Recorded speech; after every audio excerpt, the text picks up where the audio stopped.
Vicky O'Doherty, a member of the worship committee for UU Catskills. Our minister is the Reverend Bob Janis-Dillon, who is here with us this Sunday. We welcome friends, guests, and members to our online service, whoever you are.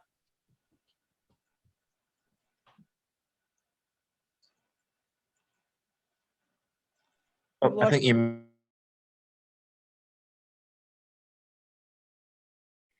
muted. Sorry. Okay, let's do that again, all right? Good morning, I'm Vicky O'Doherty, a member of the worship committee for UU Catskills. Our minister is the Reverend Bob Janis-Dillon, who is here with us this Sunday. We welcome friends, guests, and members to our online service, whoever you are, whomever you love, wherever you are on your life's journey, you are welcome here. At UU Catskills, we are a welcoming congregation for the LGBTQ community. We affirm that Black Lives Matter. We are a congregational affiliate of the Ulster Immigrant Defense Network, and we are active voices in the effort to address climate change. Here at UU Catskills, we have community circle groups who meet monthly either via Zoom or in person at outdoor settings when the weather permits. Members of the groups live in the same geographical area. You are invited to join them by contacting the office. The contact information for our minister, leadership, and office are on the listing that appears on your screen. So if you need to get in touch with anyone, there they are. Unitarian Universalism is a liberal religious faith that carries no creed and welcomes all seekers. We are guided by 7 principles and 6 sources that encompass the many ways that we come to know and understand the world, the universe, and the divine. If you are new to us, we encourage you to visit our website at uucatskills.org. If you would like to be added to our mailing list, please give us your email in the chat box or online at uucatskills.org. I remind those of you who are joining us online that during the service, you're encouraged to stay muted. I have a few announcements. Be sure to read our latest newsletter for the upcoming activities at UU Catskills. Some of the following information is available in the most recent weekly update. On Sundays, our grief support group meets at 7 p.m. If you are interested, please call the office or email the office. On Monday, January 10th, the Soul Matters group will meet at 7:30 on Zoom. On Tuesday, January 11th, our Racial Justice Working Group will meet via Zoom at 5 p.m. Also on Tuesday, our Climate Action Team is sponsoring the film From Overwhelmed to Grounded Action, the story of plastic. The documentary screening will be at 5 p.m., followed by a special program at 7 p.m. On Thursday, January 13th, hang out on Zoom with Reverend Bob at 11 a.m. Use the link in the weekly update email from the office. Also on Thursday, we have a bedtime story and more at 7 p.m. It's a peaceful, joyful time of connection. Children and youth of all ages are welcome. So visit uucatskills.org for all the Zoom links for the week's events. After the service today, we invite you to join us online to participate in one of our breakout rooms where we meet to have virtual coffee and socialize. Visitors are welcome. Many thanks to the people who give their time for this service. Our music is presented by Catherine Catabiani, and our technical support people are Jenny O'Grady-Giddy and Bruce Wild. So welcome to UU Catskills. Let us join together in creating a sacred space for our worship together.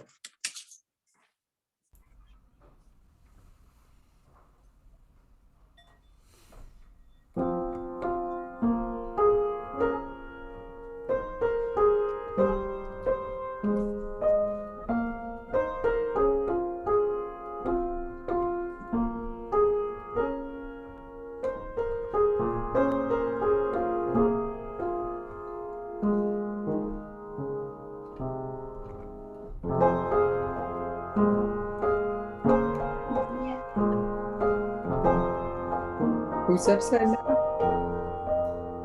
Oh.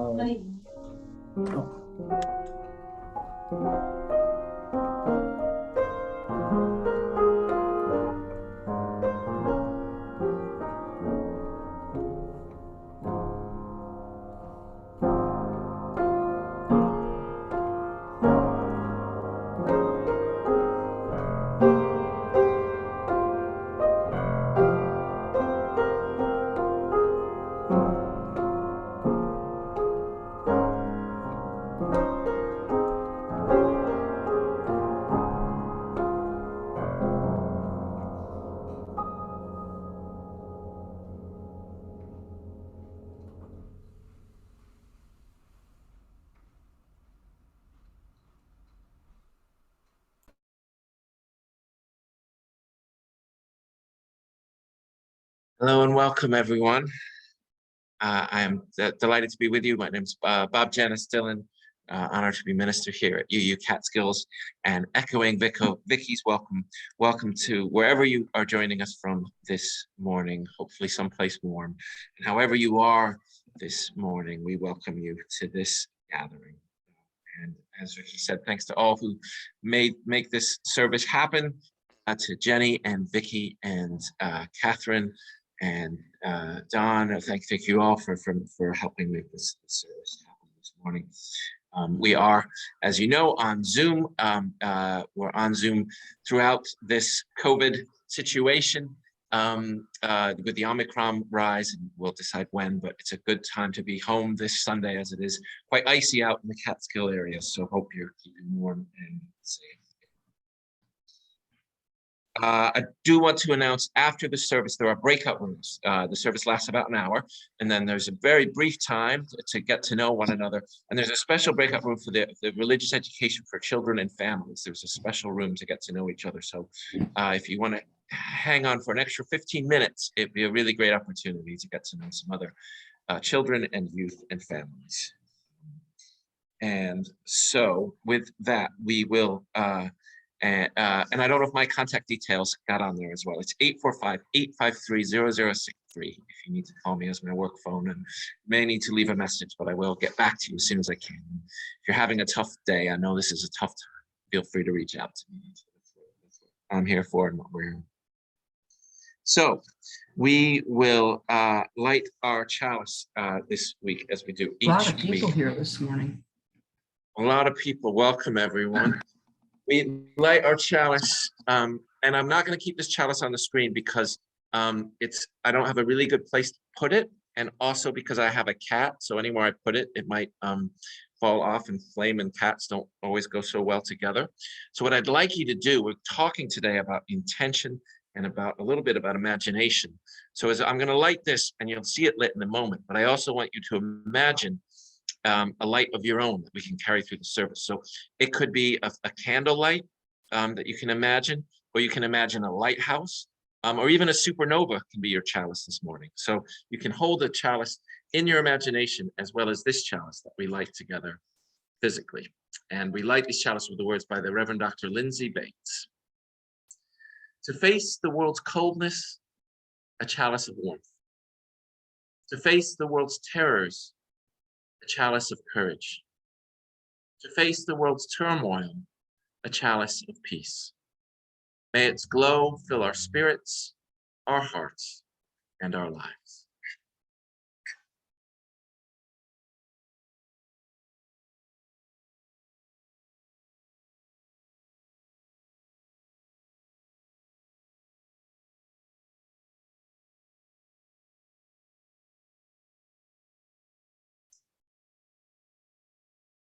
Now I invite us to say together our unison affirmation.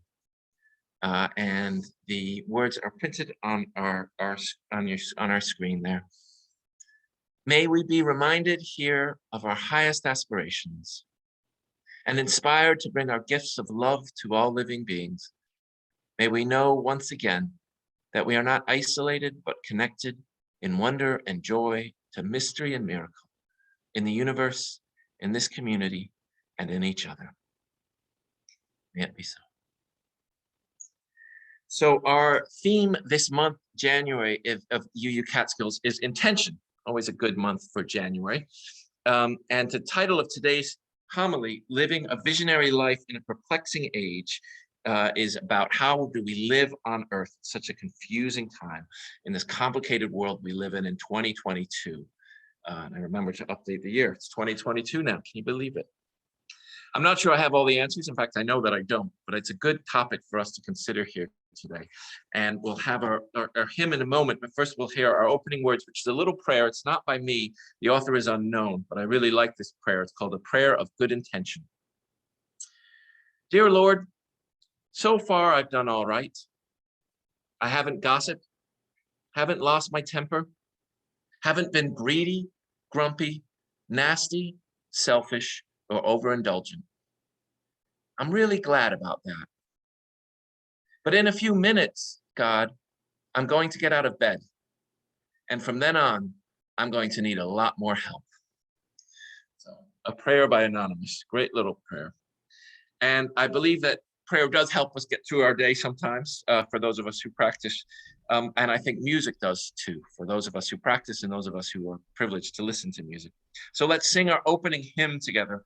It's a nice one, a stirring one. When the Spirit says do. You'll be muted at home, which means you can sing as loudly, as lovingly to considering whoever's in your home, without being a note off key here in our shared space. So let's sing this uplifting hymn, When the Spirit Says Do.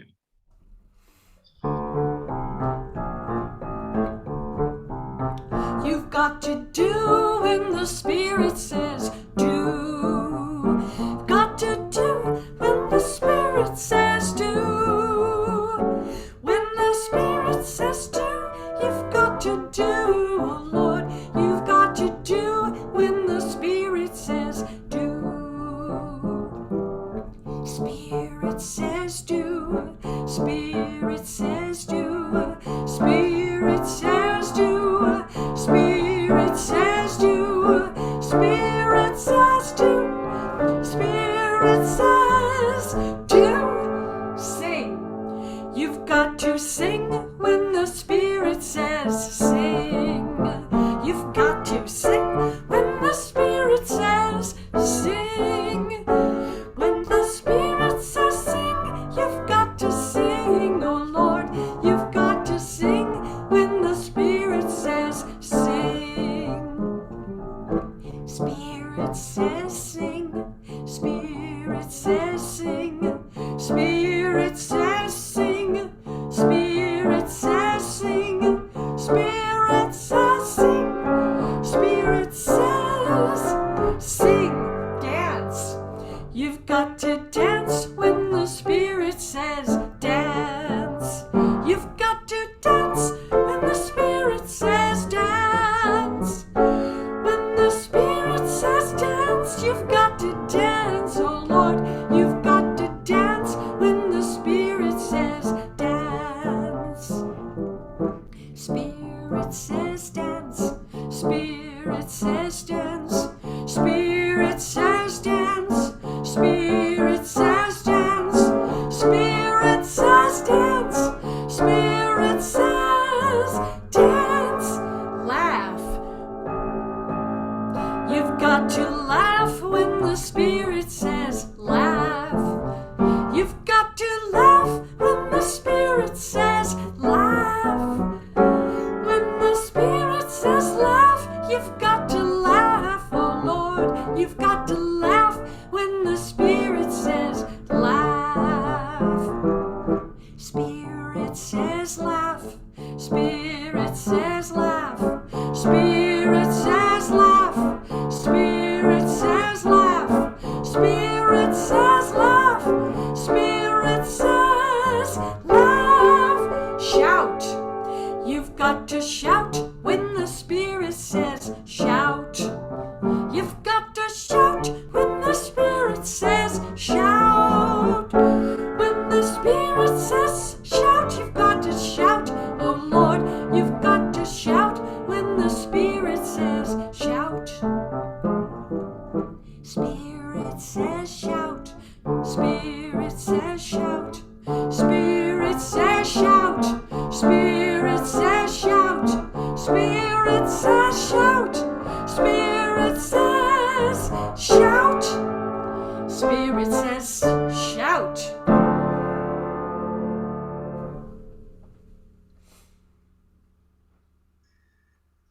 Amen. Thank you so much, Catherine. And I know we can't really do a round of applause on Zoom, but I just want to say I think many of us were so admiring of being able to lead that hymn and do it as a solo and do the piano as well. So we're very grateful this morning. We now have a time of a heart story, a story for all ages. We'll go on to the heart story. The opening words for the, sorry. And the heart story is introduced by a wonder box. We have a little small wonder box, and I wonder what's in here this morning. There's something in there for sure.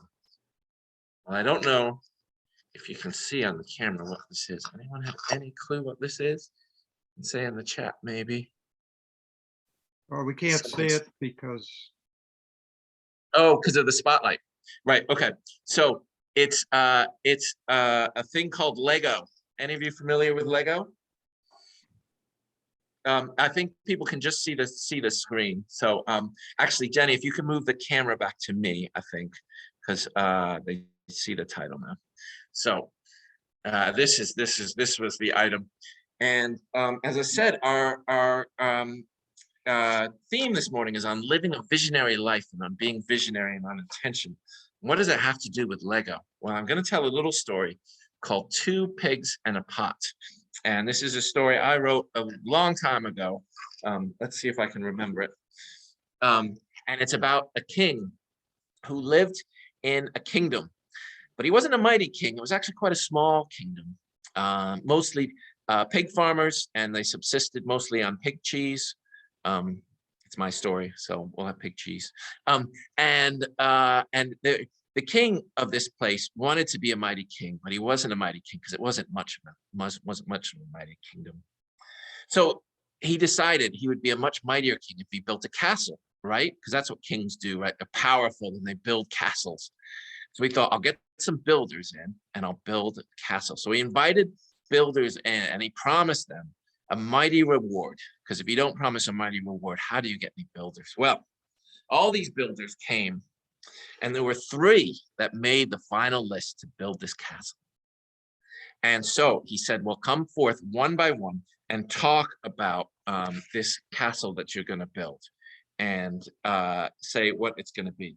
And so the first castle, he said, let's talk about the walls.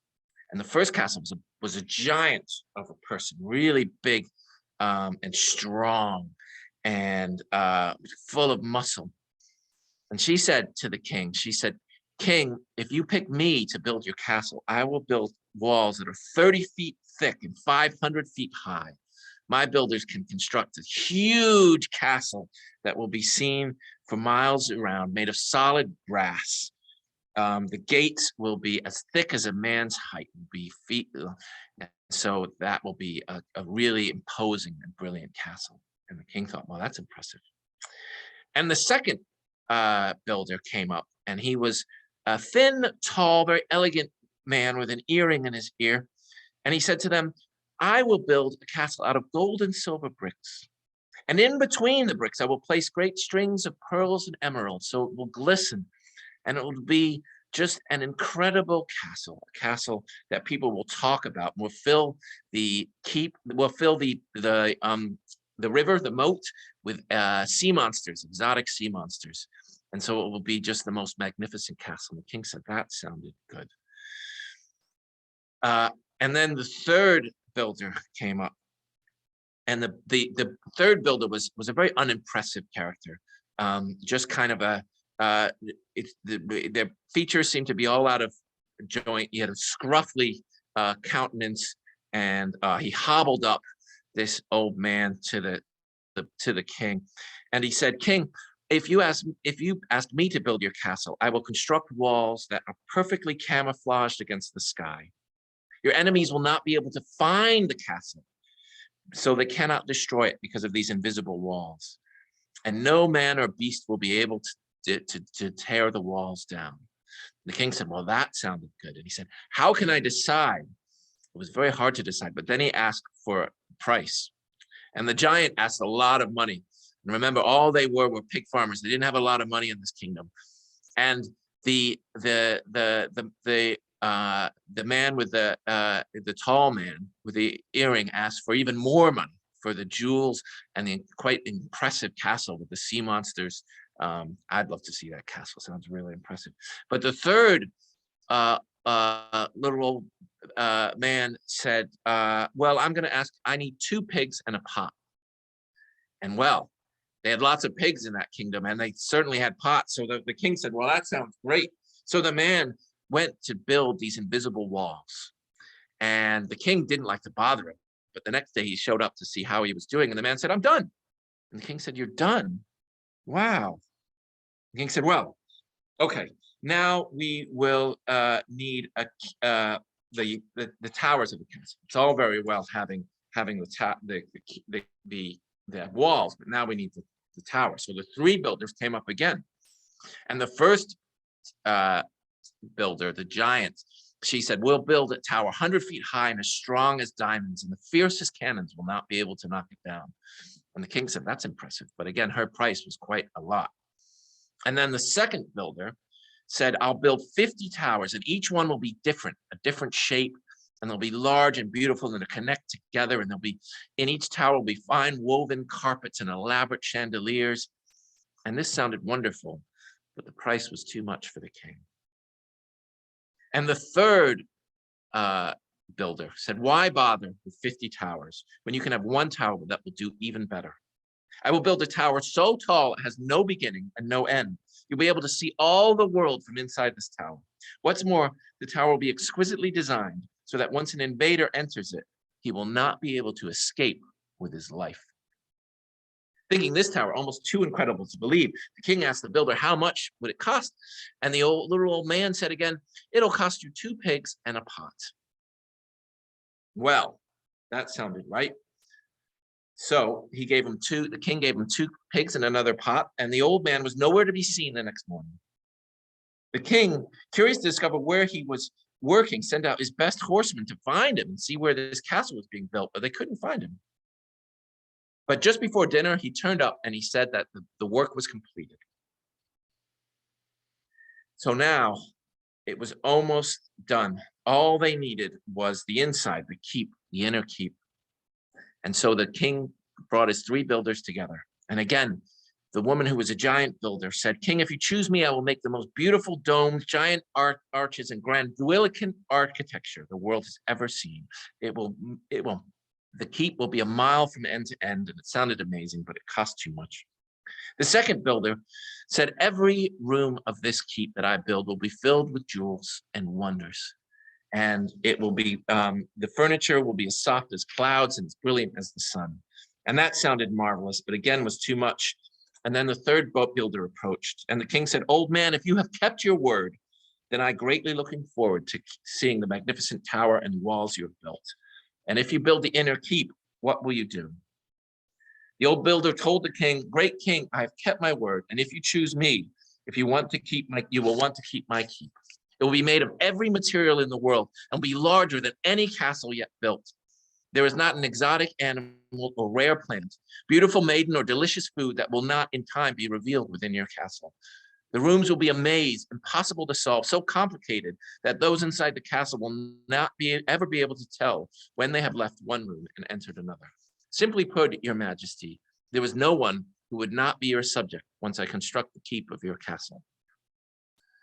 "That is no small feat, old man," said the king. "That's going to take you a lot of time and money." And the old man said, "No, two pigs and a pot." You guessed it. So the king gave him 2 more pigs and a pot, and he waited day after day for him to finish his castle.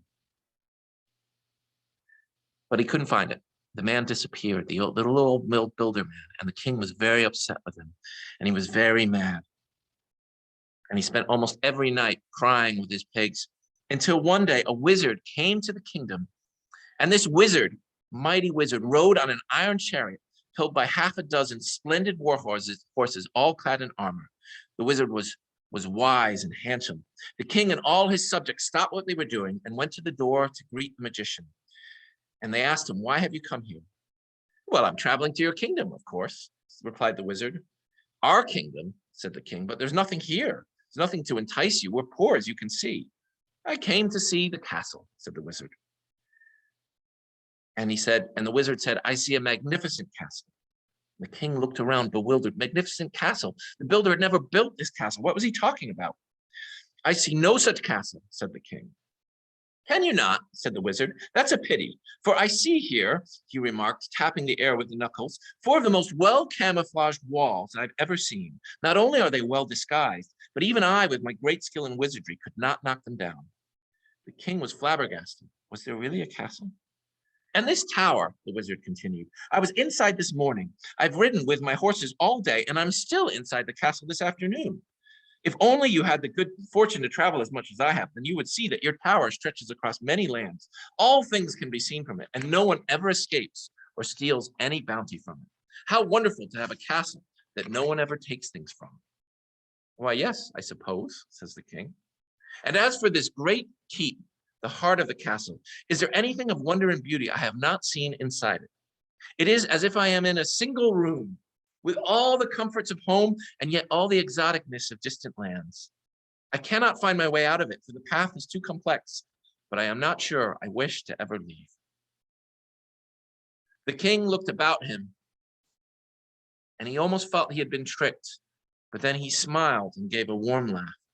He patted the handsome wizard on the back and said to him, if you really do what you want to stay, we would not wish you to leave. You have shown us our castle, in which we live every day, and I am very grateful to you for this.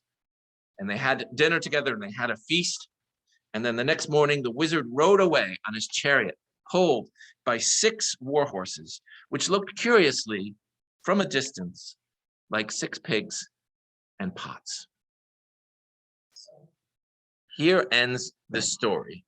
And I know that's a bit of a weird story, isn't it? What could possibly happen? Did the old man really build a castle? And was the castle with invisible walls? And was it as large as the earth? I don't know. I've never lived in a castle, but I do live in a mighty place where we have the room of the earth to live in, and all of our fellow people and animals and plants, and it really is quite magnificent. So in a way, we're all powerful queens and kings because we get to experience all of this life. So sometimes it's how you see things. That's what I mean by visionary. How we see this life can be really important. So that's our story. And speaking of how we see this life, we're going to hear a story now from Robin Wall Kimmerer. And some of you may have read Robin Wall Kimmerer's book, where this reading comes from, Braiding Sweetgrass. It is Braiding Sweetgrass, Indigenous Wisdom, Scientific Knowledge. And I love this book. It's a collection of really, really marvelous essays. And Kimmerer is a scientist and also a member of the Citizen Potawatomi Nation. So this is the Citizen Potawatomi Nation's prophecies of the age that we're living in, which I know is quite a difficult age. So I'd like to invite Vicky to read this reading on our behalf. Thank you.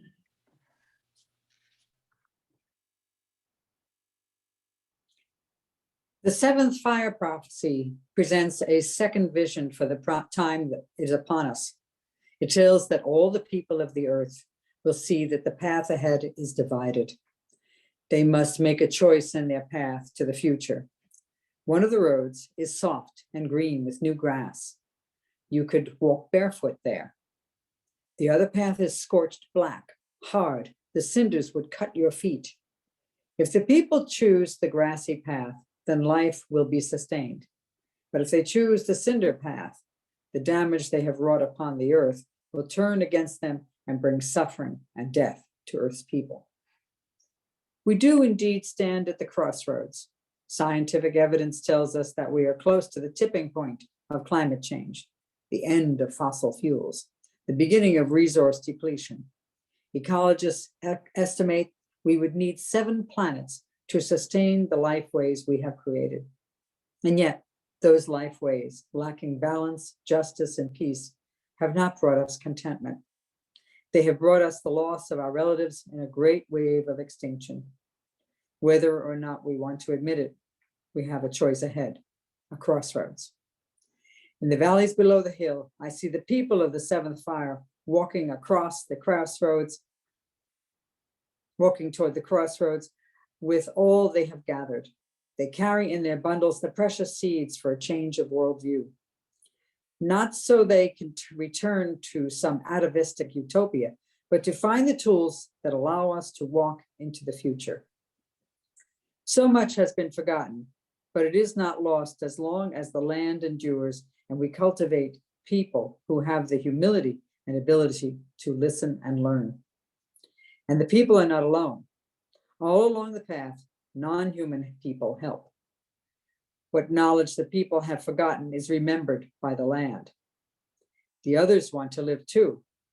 The path is lined with all the world's people, in all colors of the medicine wheel, red, white, black, yellow, who understand the choice ahead, who share a vision of respect and reciprocity, a fellowship with the more than human world.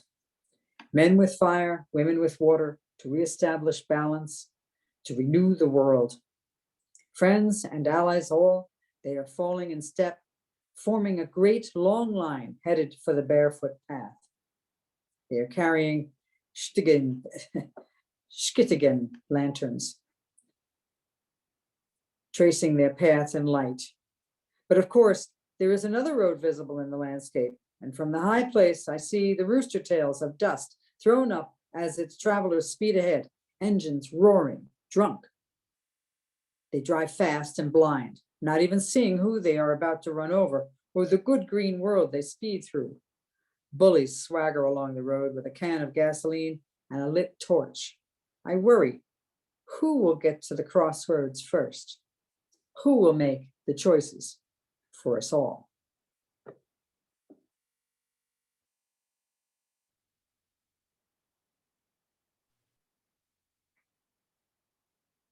Thank you, Vicky. We come into a time now of prayer and reflection. We're not having a full joys and sorrows. We do that some weeks, but if there are anyone or anything that is on your heart this hour, you are welcome to share that in the chat if you wish. And we'll all, of course, keep that in our hearts as well. In this time, we hold in our hearts anyone in our community who is hurting in body or spirit. Anyone within our circles of love, our family and friends who are hurting. We dedicate ourselves to this hour as well. And those we do not know who are hurting. We know there are many who are going through difficult times. We wish for them better times and strength for the journey ahead. We wish compassion and peace on all beings. This is a difficult week as it has been a year since the attack on our nation's capital, a traumatic day for our nation and for many. And a reminder of how precarious not just our own lives are, as we're reminded each week, but how precarious our democracy can be as well. We hope for strength for the institutions that help create a common purpose and a common care. From our government to our healthcare, to our education. As we're in the midst of another one of this spike of this COVID, we pray for safety, especially for the most vulnerable among us. We keep in our hearts the children and young adults whose life has been so disrupted for so long. We keep in our hearts Lori Jordan, who died last week. Loved and respected by all. Our love goes out to Lori's family and friends. May her life be as a blessing, and her memory be as a blessing. We keep in our heart Mark's brother Jeff, struggling through yet another round of mantle cell lymphoma. We pray for health and for strength, and for love in this difficult time. Pray for all those who do not know where to turn this hour, that they may find vision and intention, or even just enough strength to hold in this pattern for enough time to know that this too shall pass. Keep in our hearts all those who are mourning this hour, all those who are grieving. We pray that they might be comforted.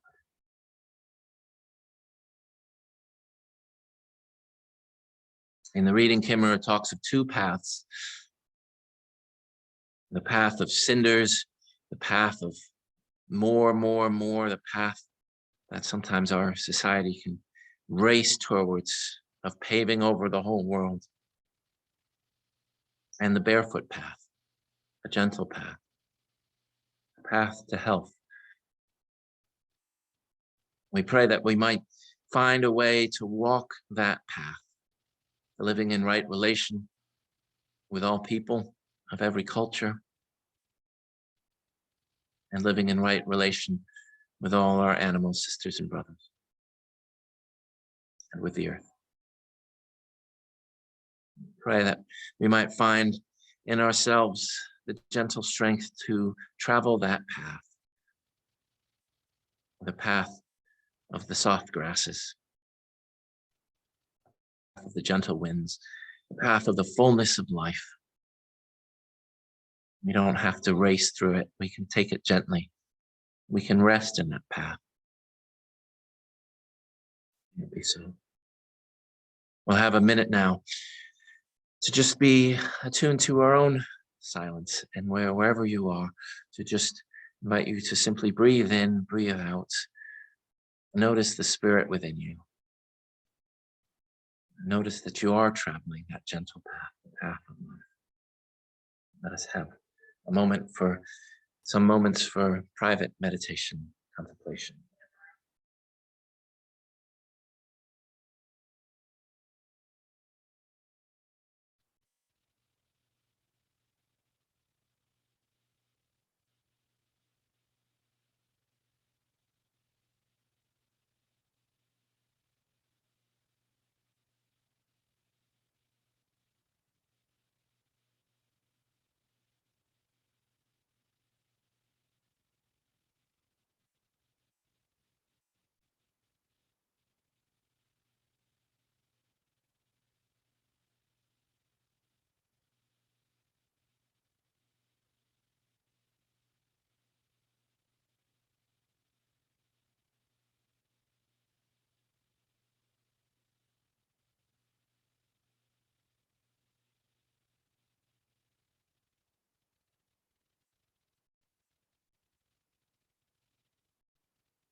May we each be sowers of peace and sowers of justice. May we harvest kindness, and may we know the same in our own lives.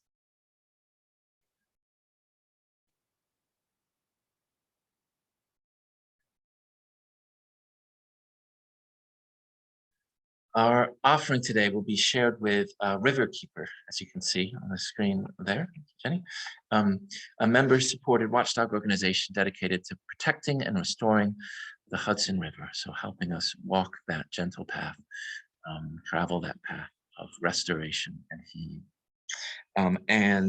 You can give by any of the ways shown on the screen there, and all donations are very gratefully received. This is a place of gathering of gifts, and that's how we survive. Thank you all for your donations, and now we will hear Take Me Back.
If you are listening to this sermon and you are a human being, and welcome to other friends as well.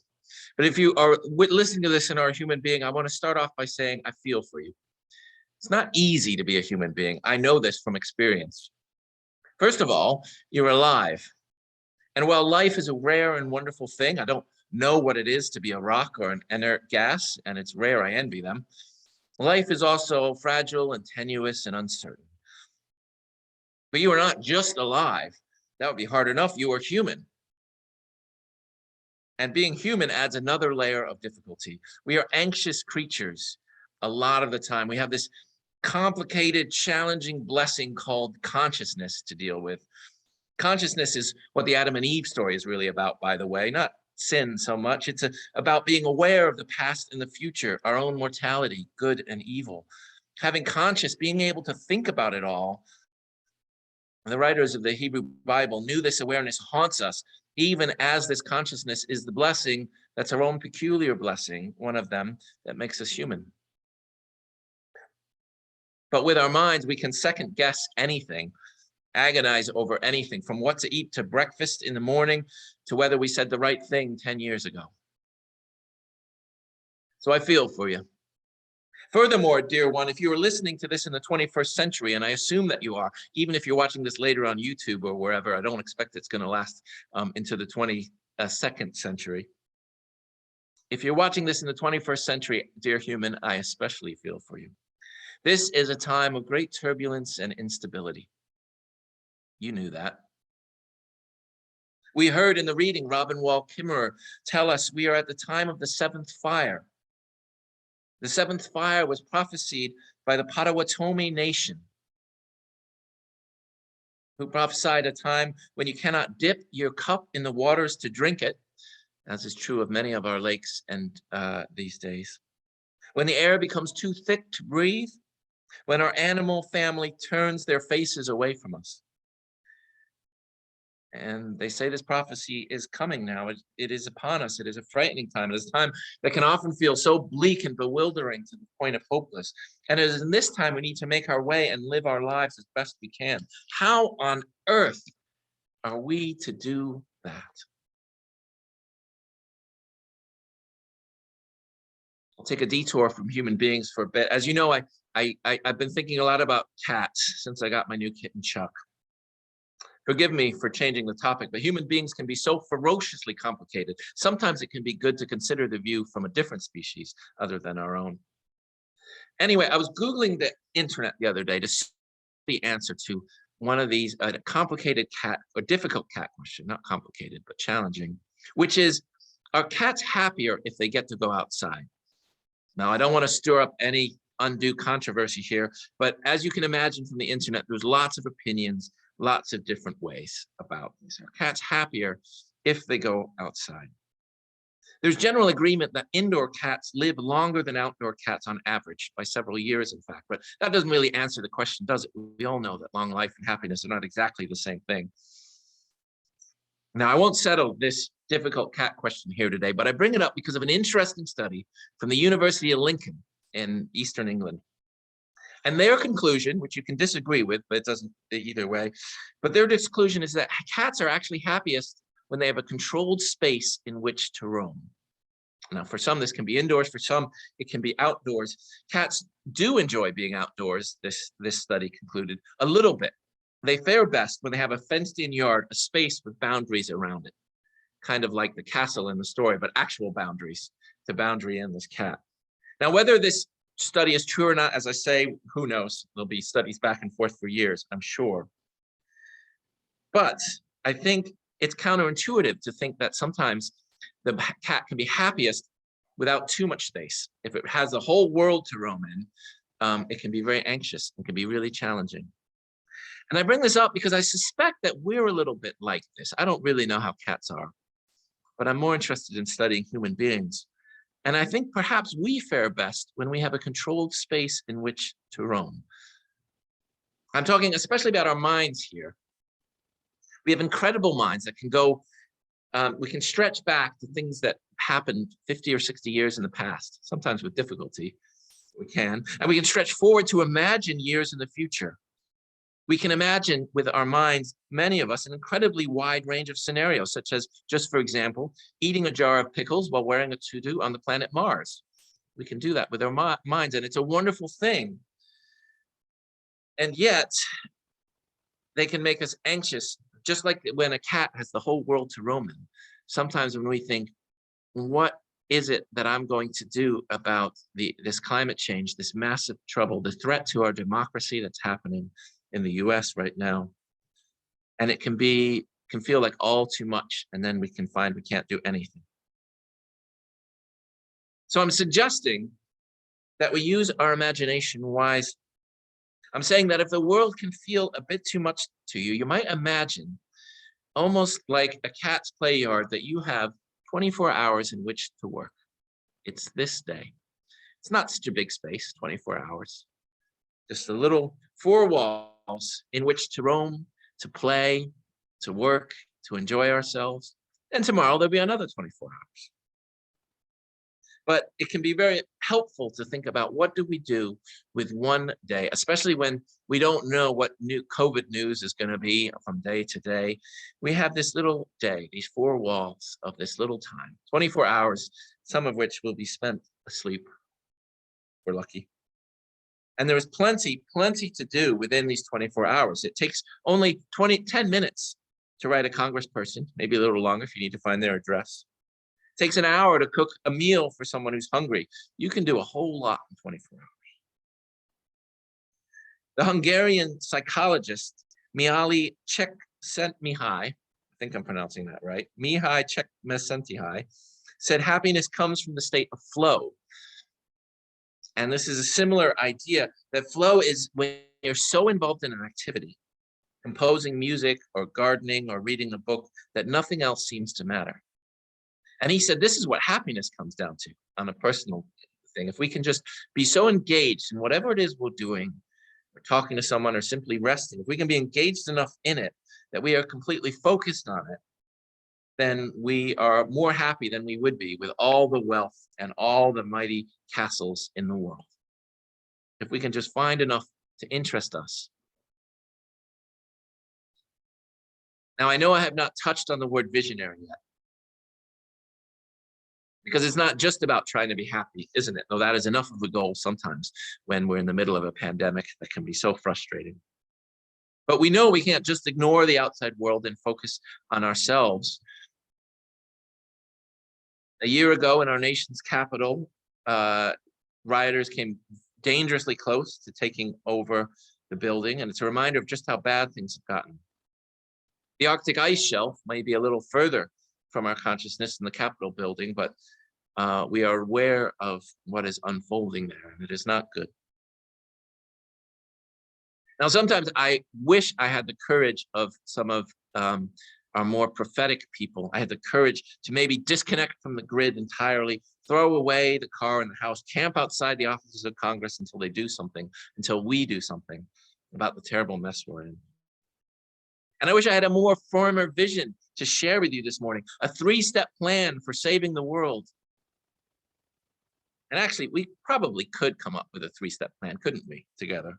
Something like reduce your carbon emissions, learn the ways of justice and be kind to people of all cultures and races, and be actively anti-racist and making things more equal, and love the hell out of the world, right?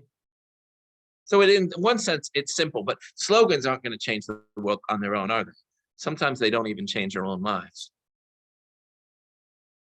So how do we be visionary? And I should have known the topic of being visionary in January would be a difficult one. I don't typically make elaborate New Year's resolutions. For me personally, trying to make a resolution in January when it's freezing out is not where my energies are.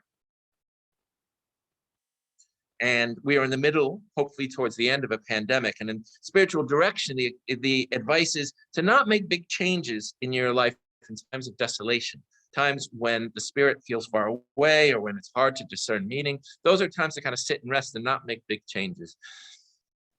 And so part of me wants to give myself an excuse to rest. And yet there is so much that we need to do, so much that we need to change about the way we're living, to live in right relation with the earth. And yet maybe it isn't about a multi-step plan for salvation. Maybe it's not as complicated as we think.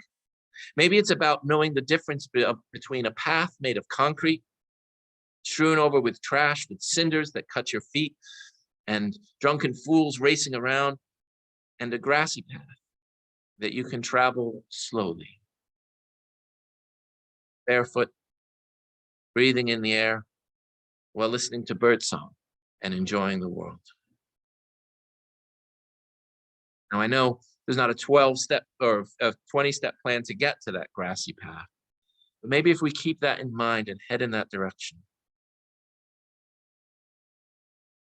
In Deuteronomy, we read, "For this mitzvah, this commandment or blessing that I am commanding you today, this good deed I'm asking of you is not too difficult for you, nor is it far off. It is not in the heavens, miles up in the sky, that you should say, who will go up to get it for us?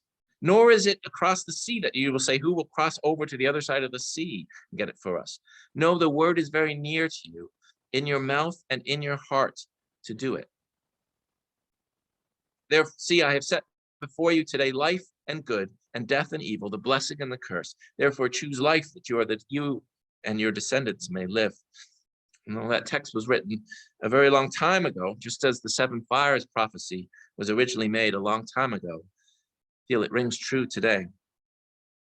The citizen Potawatomi nation that we heard in the reading talks about two paths, the way of life and the way of death. And now it takes a little discernment to know which way is which sometimes, but really we know what is in right relation with the earth and with our women and men and children, and what is not. As Deuteronomy says, you don't need to go up to the heavens or down to the bottom of the seas to know which practices are killing us and which are giving us life. Within the boundaries of our 24 hours, in the scope of this day, we have the power to travel the life-giving way, the path of new grass. We can do this with quite small actions, actions that respect all beings and respect the earth. And we don't have to be perfect at it. It's the good news. We just need to steer our course in the right direction, and maybe things will change. And it may feel like it'll take an awful long time to do that, but as an amateur writer, I've been fortunate to write a couple of books over the years, and it's actually not that hard writing a book, right? You just write a little every day, and by the end of it, you have a lot of content. And so it is with the power of intention. There's power in setting your compass in the right direction. You don't need to travel very far in a day. You can have a few missteps, but if you're traveling in the right direction, if you're setting your compass towards the life-giving way, the next day you might travel a little further, and then a little further yet.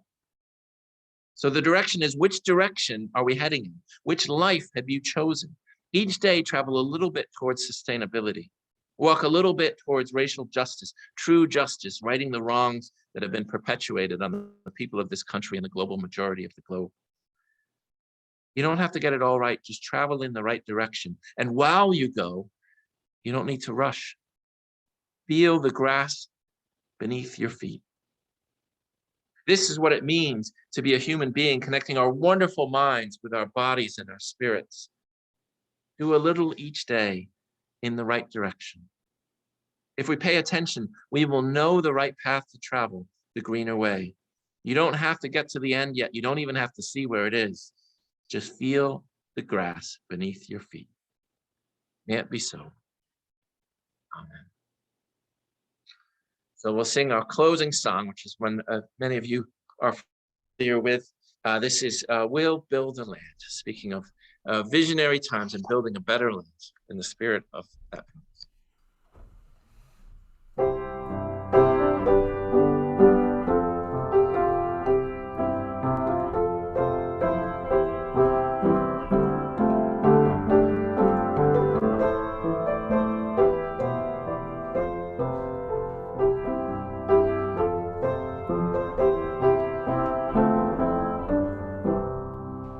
We'll build a land where we bind up the broken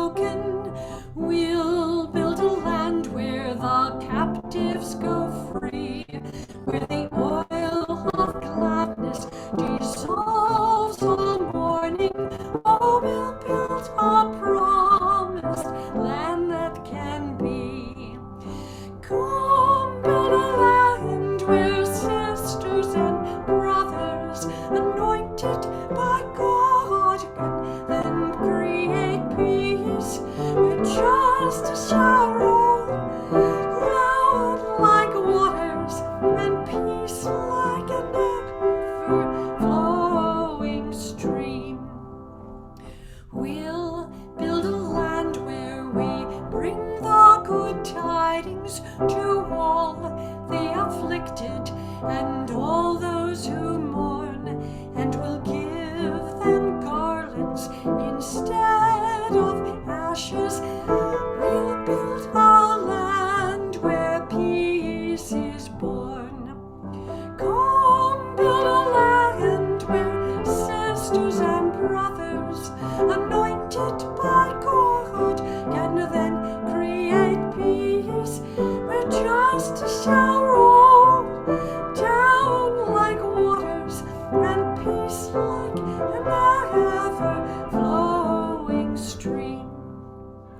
We'll be a land building up ancient cities, raising up devastations from old, restoring the ruins of generations.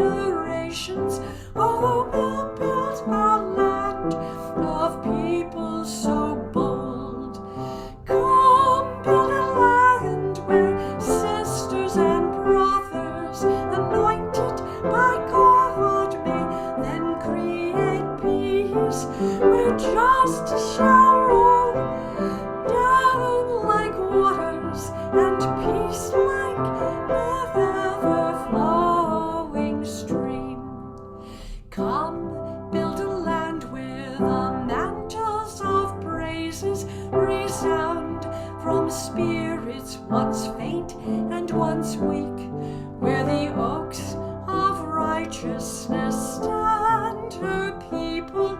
Oh, come build the land, my people we seek. Come build a land where sisters and brothers, anointed by God, can then create peace where justice shall roll down like waters and peace like an ever-flowing stream.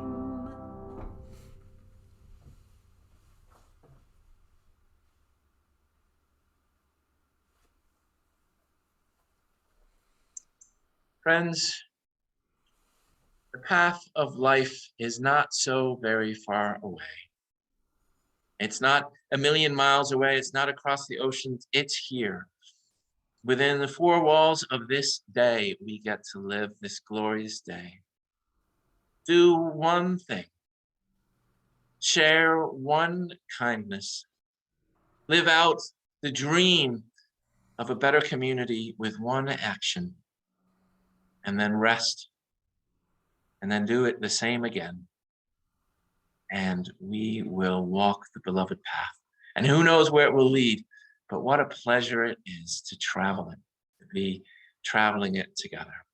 Let's walk that path, the barefoot path, the path of clean air, clean water, and clean selves, and gently live our lives, imperfectly, but with great dedication and intention and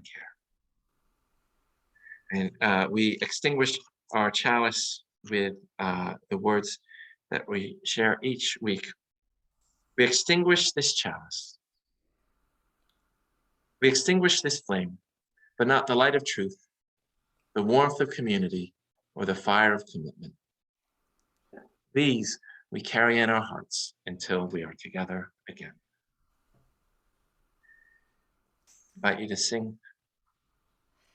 From you I receive, to you I give, together we share, and from this we live.